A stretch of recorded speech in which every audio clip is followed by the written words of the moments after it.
Hi, I'm Dr. Jen Flynn, and I'm here to talk to you about how we as chiropractors can help you with your knee pain. So when you come into our office, the first thing that we're going to do is have you fill out a history. We want to know exactly when your knee pain started, if there was an injury at all, or if you don't know why you're having that knee pain. That's what we're here to figure out.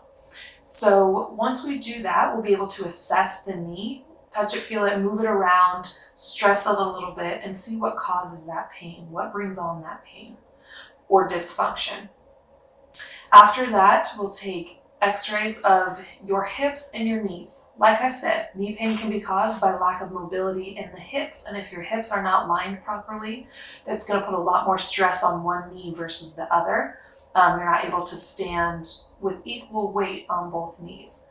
That could damage the soft tissue in there. It can also start the growth of osteoarthritis. The most important thing we can do for your knees is get those joints moving properly. That's what we as chiropractors do. We get that knee moving, right, with adjustments. So we'll do adjustments, get that knee moving properly, and then there are other things we can do after that knee is moving properly to be able to start healing and start functioning that knee, getting that knee to function how it's supposed to.